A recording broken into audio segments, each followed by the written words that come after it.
வணக்கம், welcome to சுவை 6. இன்றைக்கி மட்டன் பிரியாணி பார்க்கலாங்க. அதுக்கு இதெல்லாம் சேர்த்து அரைச்சிட்டு வந்துடலாம் ஃபஸ்ட்டு.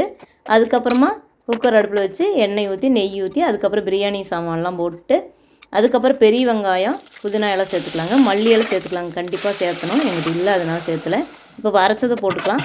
மட்டன் எப்படி வேக வச்சதுங்கிற பார்க்கலாங்க. மட்டன் வந்து உப்பு மஞ்சள் போட்டு வேக வச்சுக்கிட்டோம். 3 விசில் விட்டு வேக வச்சுருக்கிறேன். இப்போ மட்டனையும் போட்டு கிளறிட்டு அதுக்கப்புறம் மசாலா தூள்லாம் போட்டு தயிர் ஊற்றிட்டு அதுக்கப்புறம் அரிசி போட்டுக்கலாம். அரிசி போட்டுட்டு தேவையான அளவுக்கு தண்ணி வச்சுக்கலாங்க. நான் சீரக சம்பா அரிசியில் செஞ்சேன்.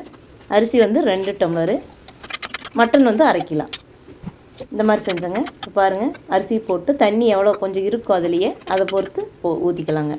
எங்கள் அரிசி பழைய அரிசி, அதனால் கொஞ்சம் நல்லாவே சேர்த்துக்கோங்க. தண்ணி ஒரு 2.5 டம்ளர் அந்த மாதிரி சேர்த்துவேன்.